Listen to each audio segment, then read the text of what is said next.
जो अभी से इरादा किए बैठे पर्चा हो गया तो क्या हुआ, तफ्तीश के अंदर बरी कर देंगे। किस तरह बरी करोगे?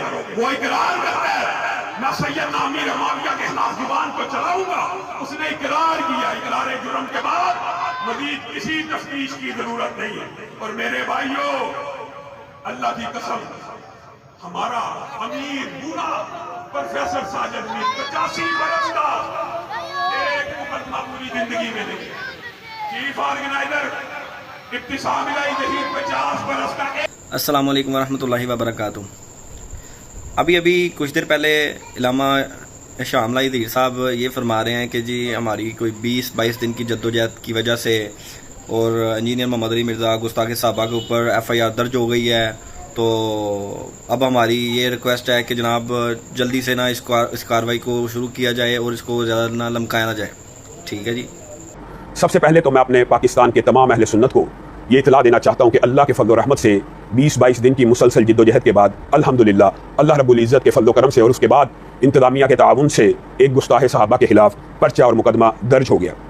अब बात यह है कि मुकदमा तो दर्ज हो गया है, अब हमारा जो भी इख्तिजाजात के जितने भी ऐलानात थे, सबसे पहले तो मैं उन ऐलानात को वापस लेता हूँ कि जो आज धरना होना था, जो आज रैली DIG के दफ्तर की तरफ जानी थी, जो GT रोड या ठोकर न्याज़ पे किसान इत्तेहाद ने रोड को के ऊपर एहतजाजी और अलामती धरना देना था, इन तमाम तर एहतजाजात को हम मौखर करते हैं और इंतज़ामिया का शुक्रिया भी अदा करते हैं। तो इन्होंने जो धरना देने की कोशिश की कि हम भाई धरना देने लगे हैं, तो वो तो आलमोस्ट डेडली फ्लॉप किस्म का है। और ये इन्होंने एक महफिल सजाई है वहाँ पे, और महफिल में आपको पता है लोग काफ़ी आ जाते हैं और वो देखा देखी भी आ जाते हैं, किसी को नहीं भी पता तब भी वो आ जाता है कि यार यहाँ पे एक महफिल हो रही है। तो वो एक तो होता है ना कि जिस तरीके से वो खादम हुसैन रिजवी साहब ने या इमरान खान साहब ने धरना दिया था, कोई ऊपर वो टेंट नहीं लगे, कोई ऐसा सिस्टम नहीं रखा कि जनाब आप कहीं मतलब ग्राउंड वाला सिस्टम लग रहा है कि जैसे ग्राउंड में एक आप कर रहे हैं, एक मिलाद हो रही है, एक महफिल हो रही है। ये इस तरह का इन्होंने निज़ाम बनाया हुआ है। इनको पता था कि धरना देने के लिए हम निकलेंगे तो वो बिल्कुल ही फ्लॉप हो चुका हुआ है, हमारे साथ बंदों ने निकलना ही नहीं है। तो वही सीन हुआ है यहाँ पे भी। इनके साथ कुछ खास स्टार्टिंग में तो कुछ बंदे नहीं थे और शायद नमाज़ पढ़ के उसके बाद इन्होंने फिर जो है ना वो लोगों को इकट्ठा शट्ठा किया है और बैठे हुए हैं और अपनी। और सबसे बड़ी मुनाफकत चेक करें इनकी, इतनी बड़ी मुनाफकत ये है कि किस सहाबी की दिफा में ये निकले हैं और किस सहाबी का तारीफ में जो एक नगम है, ये एक उनकी मनकबत है वो लगाई हुई है। ये चेक करें, इनकी मुनाफकत चेक करें।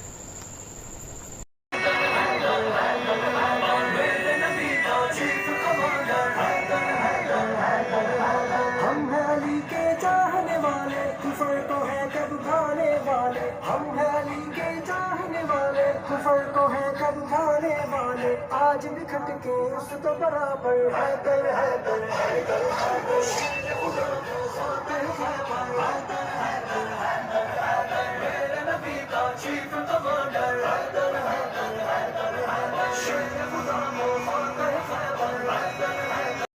और दूसरी बात ये कह रहे हैं कि हमने FIR दर्ज करवा दी है।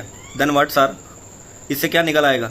FIR का क्या है? FIR तो किसी के ऊपर भी हो सकती है, किसी के ऊपर भी आप इल्ज़ाम लगाएं और FIR आप कटवा सकते हैं। ठीक है, मसला तो ये है कि उसको साबित भी तो करना है ना, और आपके पास तो कख भी नहीं है। ठीक है, बुखारी मुस्लिम के रट लगाने के बाद आपके पास निकलता क्या है? आप खुद बुखारी मुस्लिम के सबसे बड़े दुश्मन हैं। आप खुद बुखारी मुस्लिम को मानने को तैयार नहीं है। हम कहते हैं कि ठीक है इंजीनियर साहब, आप कहते हैं कि गलत है, हम कहते हैं ठीक है मान लेंगे, लेकिन आप पहले साबित करें, और आपके पास साबित करने को भी कख नहीं है। आप हमें बताते नहीं। हम कहते हैं 2812 की जो मफहूम है, कम से कम वो हमारे तक सही जो मफहूम है ना वही पेश कर दें। ठीक है, लेकिन वो भी नहीं आप बताते। और आपके बड़े जो उनसे हैं शेख ज़ुबैर अली ज़ई साहब, शेख अलबानी और इसी तरीके से शेख शुएब अर्नौत हैं, ठीक है, ये आपके बड़े हैं, तो उनकी तहकीमों के साथ लगी हुई है कि ये हदीस सही है, मुस्नद अहमद की हदीस सही है, बाकी हदीसें सही हैं। तो जब हम वो हदीस पढ़ देते हैं आगे कि भाई आपके बड़ों ने इसको सही कहा है, तो उस हदीस को हम सिर्फ पढ़ते हैं, उसमें से जो आप रिजल्ट निकालते हैं उसका 180 डिग्री होता है। जिस तरीके से बरेलवी जोन से हैं वो कुरान में से अपने बुजुर्गों को साबित कर रहे होते हैं कि उनसे मदद मांगी जा सकती है, कई आयतों का उन्होंने गलत मतलब निकाला होता है, जिससे आप समझ लें कि वो बात जो उसमें बयान हो रही होती है, जो अल्लाह ने बयान किया, उससे 180 डिग्री होता है। ठीक है, इसी तरीके से आप हदीसों में ये काम करते हैं, तो ये कम से कम ऐसे तो ना करें आप। ठीक है, यहाँ तो हमें सही तरीके से बताया कि इंजीनियर ने ये बात की है और ये बात जो सी है ना इस हदीस के मुताबिक ये बात का रद्द है, ये ऐसे नहीं है, ये ऐसे है। ठीक है, तो हमें समझ में आए। आप जाके तरीके वाले निकाल लेते हैं, आप कहते हैं नहीं नहीं वो ऐसे नहीं थे, वो ऐसे नहीं थे। तो मुंह से कहने से ऐसे तो नहीं ना मामला हो जाएगा। आप कम से कम हमें कोई सबूत दें, हमें रवायतें पेश करें, हमारे आगे हदीसें पेश करें। हम माने कि यार जिस तरीके से अली भाई ने रवायतें आगे रखी हैं, ठीक है, आगे रख दी हैं उन्होंने, कोई बात नहीं हमें कही कि ये देखो इससे ये निकल रहा है, इससे ये निकल रहा है। हम कुछ भी नहीं निकाल रहे, हम ये कह रहे हैं कि वो सामने पड़ी है, उसका मतलब वो नहीं निकलता जो आप बताते हैं, ठीक है। हम ये कहते हैं कि जो उसका मतलब निकला कम से कम आप वो तो सही वाला बताए ना मतलब, और वो आप बताते नहीं हैं। तो यहाँ पे आपके लिए सिर्फ इतना ही है कि ये जो आप कह रहे हैं ना FIR दर्ज हो गई है और ये हो गया वो हो गया, सर इससे कुछ भी नहीं होने वाला। ये तो आपको पता ही है पाकिस्तान के कानून का, और ये FIA का केस है, ठीक है, और ये तो आम पुलिस स्टेशन में तो केस हो भी नहीं सकता, ठीक है। तो इससे कुछ भी नहीं निकलना, ये कुछ भी नहीं होगा। आप अपनी पूरी एड़ी चोटी जितना जोर लगा लें, कुछ भी नहीं होने वाला आपसे। ये आप बात याद रखें। जज़ाकल्लाहु खैरा व अहसनल जज़ा। मैं उलमा से बार बार रिक्वेस्ट करूंगा कि यू आर लेट। ये सारा प्रोपेगेंडा आप 2010-11 में कर लेते ना तो शायद आपको कामयाबी होती, वो भी शायद है, क्योंकि अल्लाह की जब मदद साथ होती है तो फिर तो कोई कुछ नहीं कर सकता।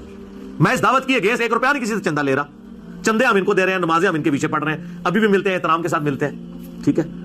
ये आंखें नहीं सामने आके मिला सकते, फिर भी हम एहतराम के साथ मिलते हैं। बाकी मैं इसमें अर्ज करता हूँ कि बाज़ लोग जो हमें मशवरा दे रहे हैं ना कि जी वो जो हालात वाकयात बड़े हैं जी, आप मुल्क छोड़ जाए, ये कर दें। मेरे भाई ये आप किसी इस जोन में ना रहिएगा, मुल्क छोड़ के क्या, ये लोग सब कुछ छोड़ के जाएंगे। ये इनके बाप का मुल्क है कि छोड़ के चले जाए, इनको पता ही नहीं मेरी तबीयत का। ये इस चक्कर में थे कि हम ये करेंगे तो ये ठंडा पड़ जाएगा। अल्लाह दे बंदे हो, ये ठंडे हो पैदे ने जो अवाम के टुकड़ों पे पलते हैं, जो सैकड़ों लोगों को अपनी जेब से रोटी खिलाते हैं, वो ऐसे नहीं होते। ये गरीब नवाज जो लोग होते हैं उनका एटीट्यूड ये नहीं होता, ठीक है। आप लोगों को पता ही नहीं है कि अल्लाह ताला ने आपको वास्ता किस बंदे के साथ डाला है, अभी तक नहीं पता चला आपको। और दूसरा मैं ये बात आपको बता दूं कि the damage has been done. जो मैं अपनी जिंदगी में आपके फिरकों के साथ कर सकता था ना, वो मैं आज की डेट में कर चुका हूं। जो डैमेज आपको पहुंचना था आपके सदियों के खड़े हुए फिरकों को, वो पहुंच चुका है। अब इस डैमेज की रिकवरी का मेरी जिंदगी या मेरे मुल्क में रहने या ना रहने से कोई ताल्लुक नहीं है। मुझे बताएं कौन सी ऐसी बात थी आपकी जो छुपी हुई है। मैं चैलेंज करता हूं, आप कहेंगे ये अली को नहीं पता और ये बता ना दे कहीं को, कोई लेके आओ। वो मैं तो अड़े बिचू रह रह के निकले, मुझे पता है सब कुछ। तो अब कौन सी ऐसी चीज है जो आपको डर है कि ये ना बता दे? सर हमने सब कुछ बता दिया। सबसे बड़ी बात बता दी कि आपने जो एक बाधा उड़ा हुआ था ना अपने चेहरे के ऊपर, वो हमने उतार दिया। वो कहते हैं साढ़े इंजीनियर को ऐसा पाना है, हमारे इंजीनियर को पता है कि किस फिरके को कौन सा पाना फिट करना है। हमें कहते हैं हम बड़े मीठे हैं, आप जरा जुबान की थोड़ी सी ना नरमी रखें। हम जुबान की बहुत नरमी कर रहे हैं, हम तो हजरत उमर वाली जुबान भी इस्तेमाल नहीं कर रहे, क्योंकि वो जुबान के साथ तलवार भी निकालते थे और कहते हैं या रसूल अल्लाह इजाजत दें। हम तो कहते हैं जनाब बस सिर्फ मरने से पहले है मुसलमान, कर ले इस पे गौर, किताबों का खुदा और है, बाबों का खुदा और ये मुकदमा इसी तरह लड़ा जाएगा मेरे भाई। ये मिन मिन करके नहीं मुकदमा लड़ा जाता, ये दुनिया में चेंज मिन मिन से नहीं आती है, ठीक है। ये चेंज आई है ना मैं वाबी ना मैं बाबी, मैं हूं मुस्लिम इल्मी किताबी, इसने दुनिया में चेंज लेके आए। तो हम ये आपको झंझोड़ रहे हैं कि मरने से पहले आप गौर कर लें, ठीक है। और जब आप गौर करेंगे तो अल्टीमेटली आपके अंदर से आवाज निकलेगी क्या कि ना मैं वाबी ना मैं बाबी, मैं हूं मुस्लिम इल्मी किताबी। इस आवाज का मैं इंतजार है, लेकिन इसके लिए आपको पहले उन 2 मराहिल को क्रॉस करना पड़ेगा कि मरने से पहले ए मुसलमान कर ले इस पे गौर, किताबों का खुदा और है, बाबों का खुदा और। कहने को तो दी सबका इस्लाम है, लेकिन सूफी भी कहते हैं हम इस्लाम को फॉलो कर रहे हैं, सलफी भी कहते हैं, बरेलवी देवबंदी हदीस शिया सब दावा करते हैं। कहने को तो आप कह लें, लेकिन कहने को तो दी सबका इस्लाम है, लेकिन किताबों का जहां और है, बाबों का जहां और। ये दुनिया और है, ये इल्म की दुनिया मेरे भाई। तो इल्म की दुनिया में और कोई सिक्का चलता है, उसको आप फॉलो करें।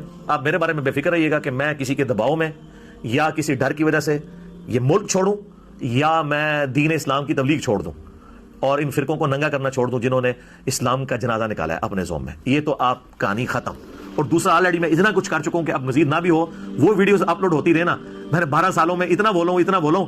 आप पुराने बुजुर्गों के बारे में सुनते थे ना जी, 60 साल की जिंदगी चाहिए उनकी किताबें पढ़ने के लिए। सर जो हमने 10 सालों में रिकॉर्ड करवा दिया ना, अल्लाह के फजल से आपको 60 साल से ज्यादा की जिंदगी चाहिए, ठीक है। अगर आप उस तरह की वर्किंग करनी शुरू करें कि इतनी वर्किंग करके किस तरह चीजें रिकॉर्ड हुई हैं अल्लाह के फजल से, तो हमें कोई नहीं है इस मामले में। अल्लाह से इनकी हिदायत के लिए दुआ करते हैं, अल्लाह की तरफ रुजू लाते हैं हम, और वो दुआ अपनी हिर्ज़े जान बनाए जिससे मैंने अपनी उस रिकॉर्डिंग का आगाज किया था। सूरतुल कहफ की आयत नंबर 10। असहाबे कहफ को अल्लाह ताला ने किस तरीके से इतनी बड़ी रोमन एम्पायर में 7 नौजवानों को अल्लाह ने कैसे बचाया, ठीक है जी। हम तो अल्हम्दुलिल्लाह मिलियंस में हैं, तो अल्लाह ताला हमारी हिफाजत करने वाला है। वो दुआ हिर्ज़े जान बनाए, रब्बना आतिना मिन लदुनका रहमा व हय्यि लना मिन अमरिना रशदा। ए रब हमें अपने पास से रहमत अता फरमा और हमारे इस मामले में, काम के मामले में आसानी का मामला फरमा दे। ये दुआ कमाल दुआ है, ठीक हो गया जी। अल्लाह ताला से दुआ जो हक बात मैंने कही, अल्लाह ताला हमारे दिलों में रासिक फरमाए।